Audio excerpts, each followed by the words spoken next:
I want to thank Judy Johnson for reading and our CSL music team for the marvelous music today.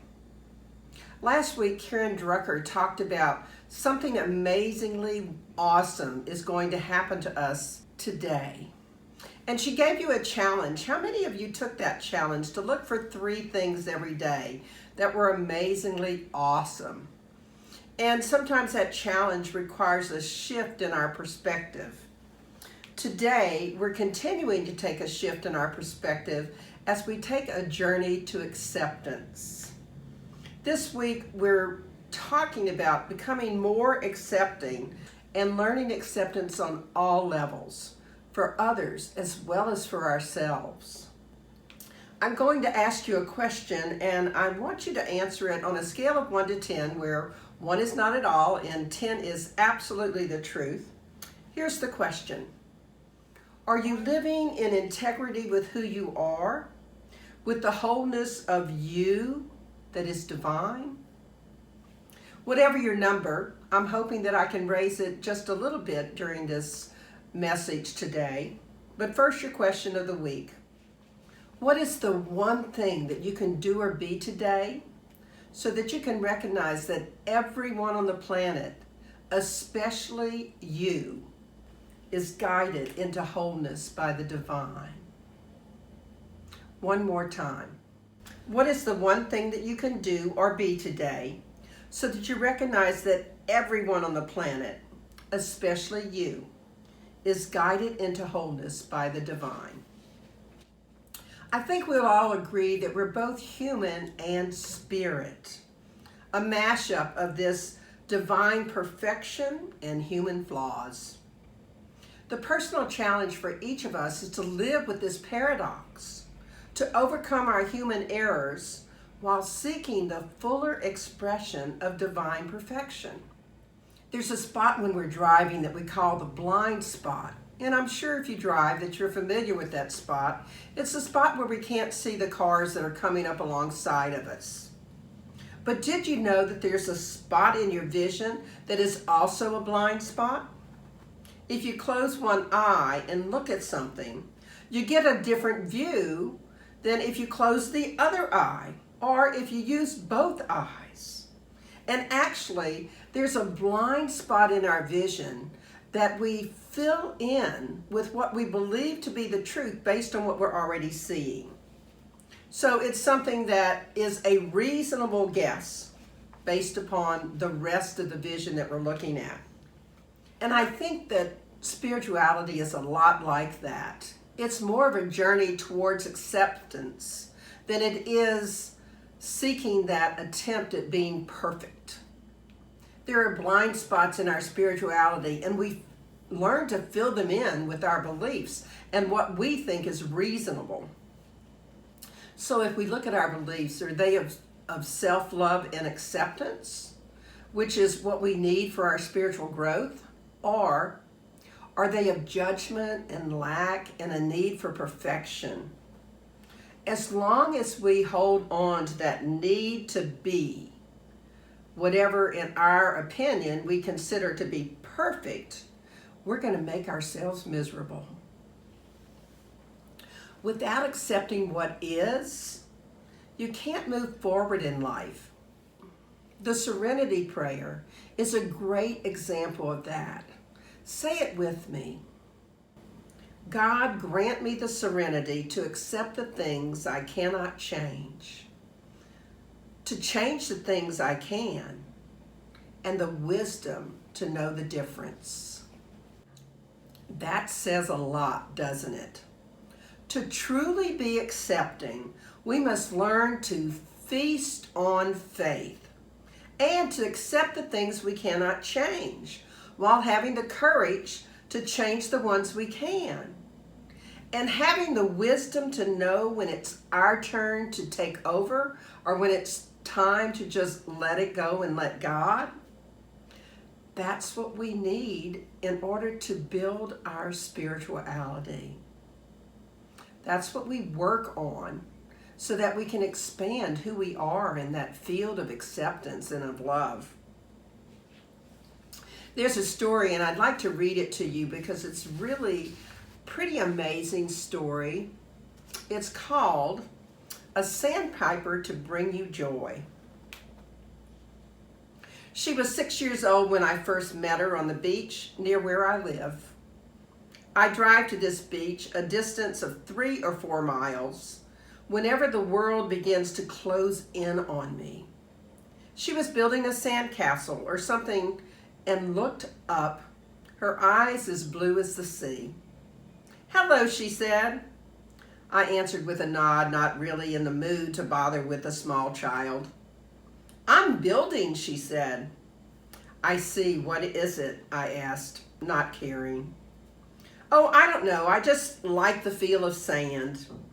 That sounds good, I thought, and slipped off my shoes.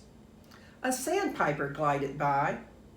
"That's a joy," the child said. "It's a what?"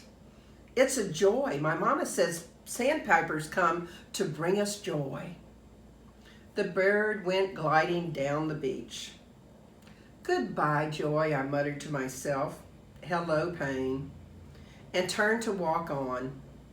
I was depressed. My life seemed completely out of balance. "What's your name?" She wouldn't give up. "Robert," I answered. "I'm Robert Peterson." "Mine's Wendy. I'm 6. "Hi, Wendy." She giggled. "You're funny," she said. In spite of my gloom, I laughed too and walked on.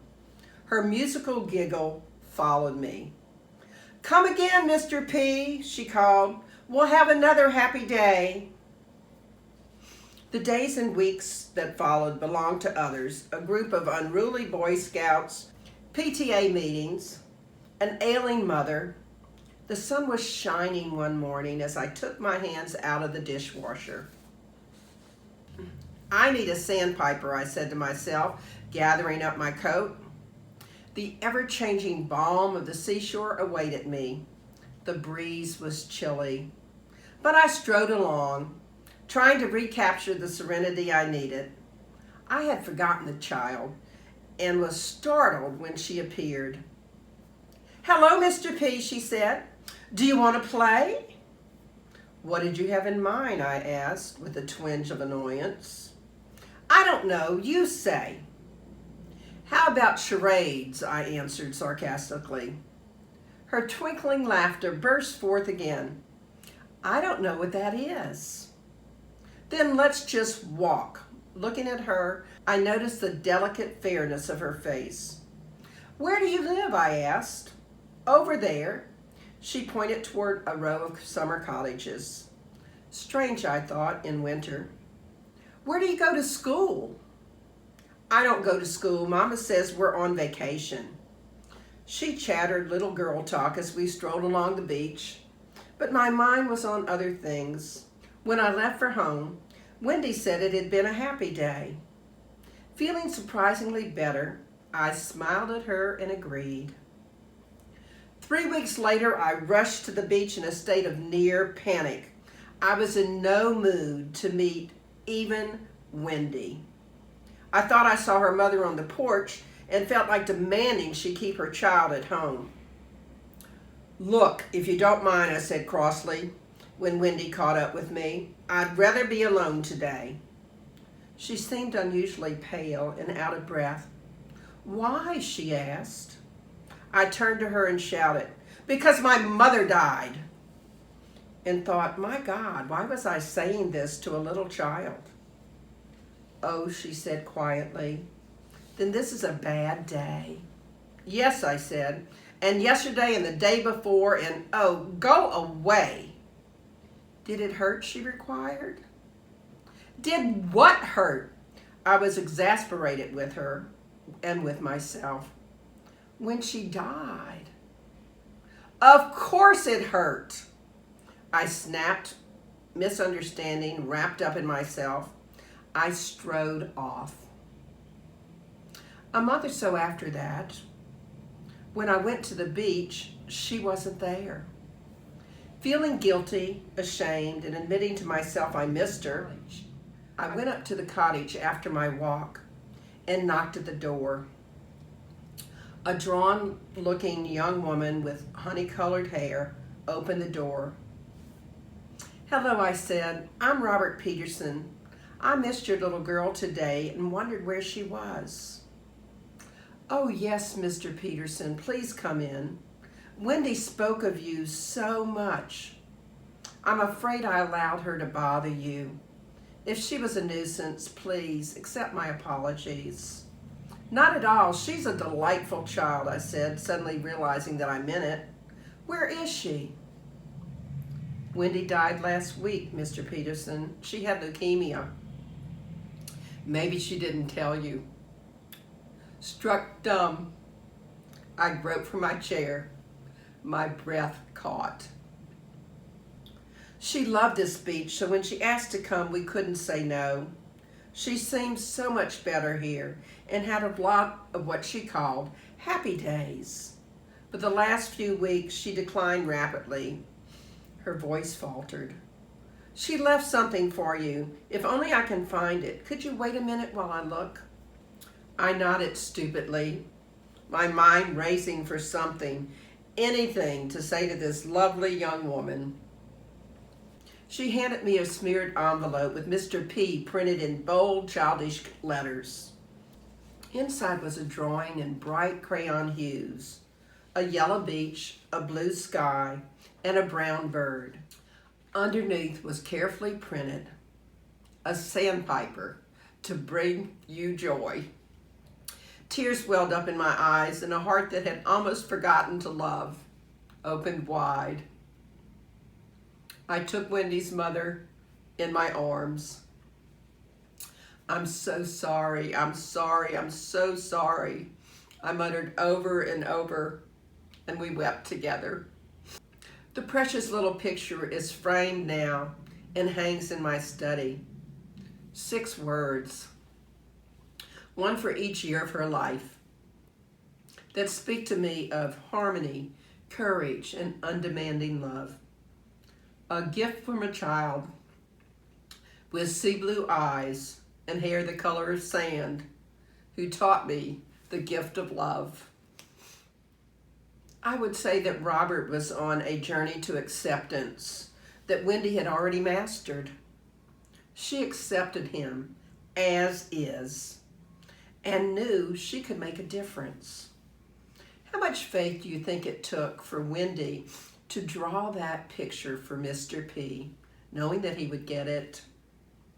She certainly accepted him for all of who he was and saw through the hurt and remained her accepting self.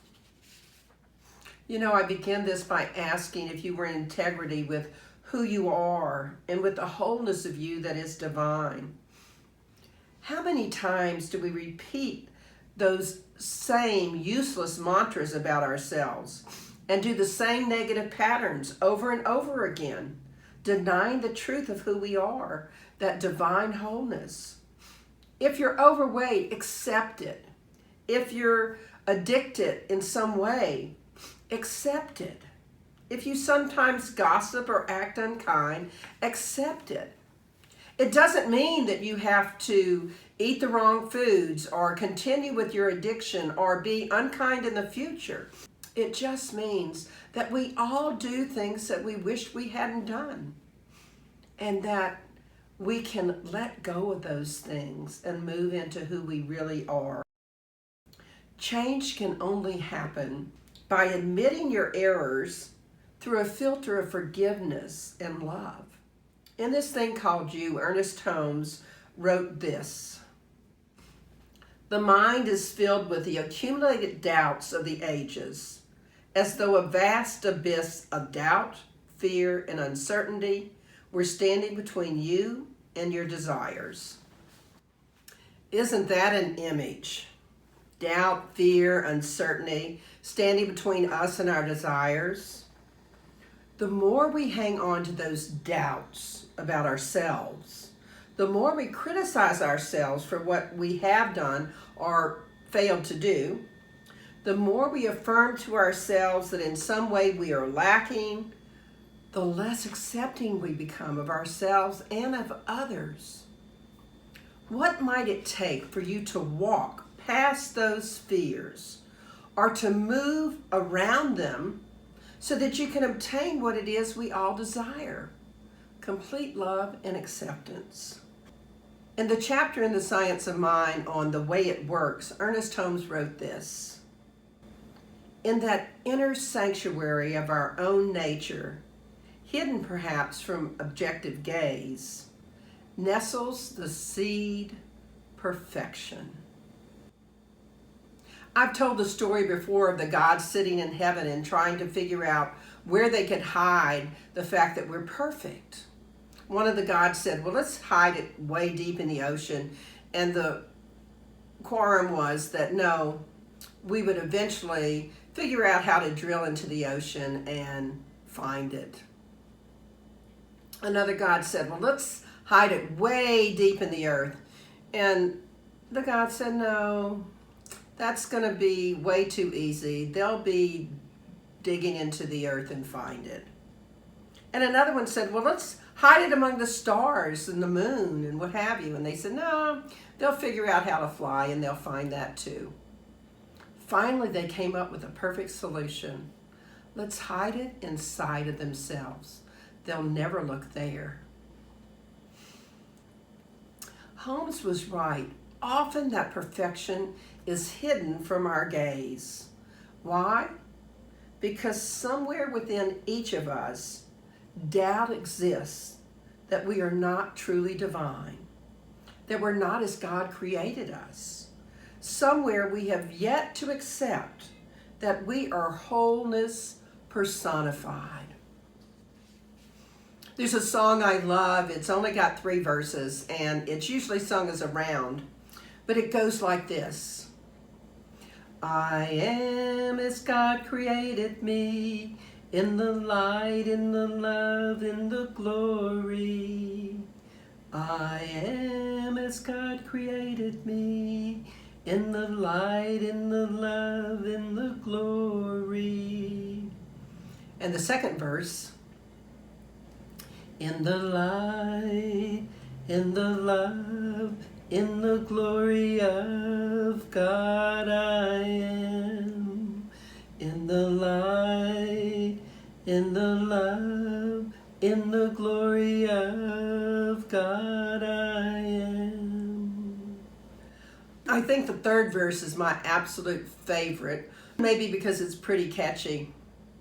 It goes like this. In the light, in the love, in the glory, in the light, in the love, in the glory, in the light, in the love, in the glory, I am. In the light, in the love, in the glory, in the light, in the love, in the glory, in the light, in the love, in the glory, I am. I think I love that song so much because it's about knowing who we really are. Knowing that we are as God created us, wonderful and full of light and love. We truly are the glory of God. Yet if I were to ask you again that question about, are you living in integrity with who you are, with the wholeness of you that is divine, would you honestly be able to answer that you live from that light and from that love and from the glory of God that you are? I wonder how many of us really, truly could say, absolutely, it's a 10. I know I'm not a 10. I strive for a 10, but it's easy for us to see all the cracks in our armor. Emerson observed, there is a crack in everything God's created. And perhaps it's through that crack where God enters us. Perhaps our open wounds are an open invitation to healing. We probably all had negative thoughts. They just show up. Thoughts of exclusiveness, thoughts of judgment, thoughts of non-acceptance, or of lack of oneness. They often just seem to arise on their own. And we can learn to dismiss them when they arise. No one ever purposely plants weeds in a garden. We plant flowers because we want to see their beauty. Yet we continually plant weeds in our minds of lack, of not being good enough, of judgment, of non-acceptance. And furthermore, we water them with our thoughts of lack and judgment and what have you. No one ever wants to be wounded, to have cracks. And yet we talk about all those transgressions against us. Yes, all of us do it. I know I have to catch myself when I start talking about others. The journey to acceptance is one that seems to wind and wind. It goes uphill, and sometimes we get on the downhill part, but a lot of it requires us climbing to our higher self. And like weeds, there are wounds that keep popping up to hide the real beauty of who we are. There are those stories that we tell of how somebody, and sometimes even ourselves, did something to us. Your human story may not be as interesting as you think it is. We all have wounds. We all have challenges in life. They're common to everybody. Lesson 39 in the Course in Miracles says, "My grievances hide the light of the world to me." My grievances hide the light of the world to me. Grievances are even the small judgments, subtle ways that we control, say something is wrong, all the ways we judge. As small as judging somebody for the clothes that they're wearing that maybe don't match or wouldn't be your choice of clothing, or a hairstyle that you think is not appropriate. Any way we look at someone else as not part of the one life that's God's life, all the ways that we don't accept everyone as is, forgetting that they're whole, perfect, and complete, just as God created them, all of those ways are grievances. And grievances are a delusion that our beliefs are the correct ones, that we have the right answers. And that's insanity. What we know is, in this belief, we're all connected.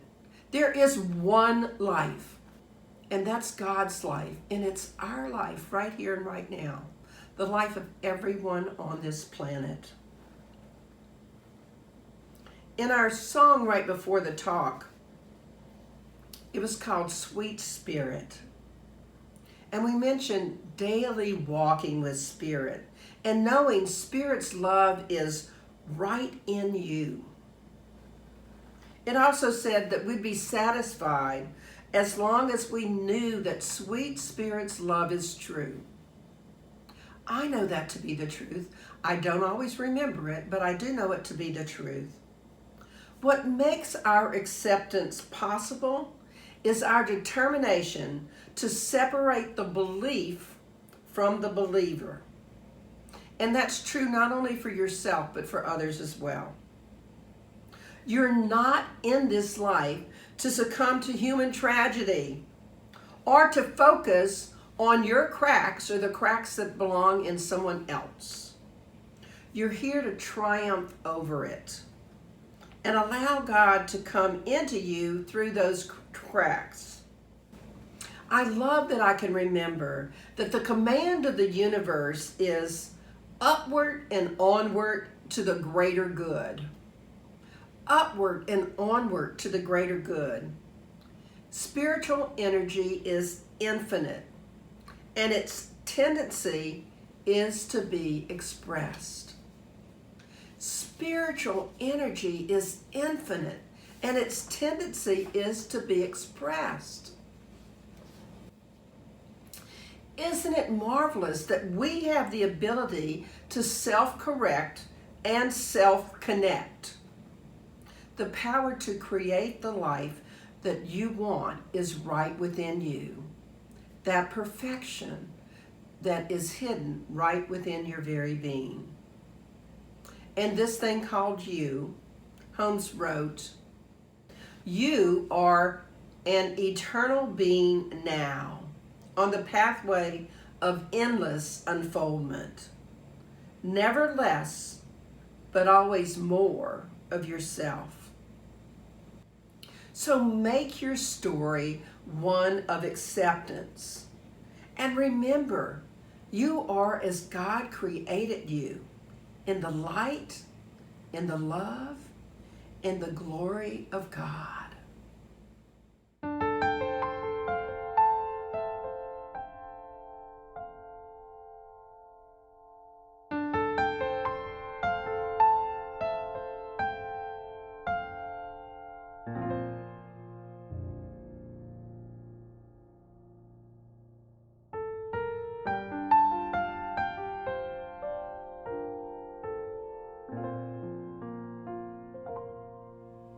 So in summary, decide this week to be more accepting in all aspects of your life, for yourself and for others. To do that, remember, remove the mind bugs and accept what is. Remember the Serenity Prayer and that sweet story about Sandpiper being a symbol of joy. Live in the integrity of who you are, divine wholeness. Accept that seed of perfection that lives within you. Know you are as God created you, in the light, in the love, and glory. And eliminate negative thoughts. Release those doubts, your wounds, your negative mantras. Accept your cracks as places that God can enter you. And plant flowers, not weeds, in your mind. Remember that your grievances hide the light of the world from you. So here's your affirmation for the week. How is it I so easily and willingly make the choice today to recognize that everyone on the planet, especially me, is guided into wholeness by the divine. And your challenge is to make a conscious choice this week to embrace the Serenity Prayer, to practice accepting that seed of perfection that lives in you, and to remember you are as God created you, in light, in love, and in glory. Remember, live in the integrity of who you are, in your wholeness, and take that first step right now. Let's pray. So we just take a deep, nourishing breath, and we move into that place where we know the divine that is love and joy and peace and ease and acceptance and comfort and forgiveness. And we know that all that God is lives right within each of us. That we are united with all that God is. And what I know to be the truth is that today we are each learning to be more accepting. We are setting aside our grievances, letting them go. Practicing knowing when it's ours to do something and when it's ours to just let go and let God. So I'm grateful. I'm grateful for this opportunity to remember the oneness of life. To remember that I am as God created me. That everyone is as God created them. In light, in love, and in the glory of God. So it's with great gratitude that I just release these words into the law of mind, spirit, and action. Knowing that God always says yes, that there's never another answer. When we ask, it is always given. So I just say amen. I let it be, and we affirm it together. And so it is. So I want to thank each of you for continuing to support our community, for the checks that continue to arrive in the mail, and those donations that are made online in one form or another. I thank you for allowing us to continue to come into your homes and to bring a message of love and of joy. Enjoy our offertory song.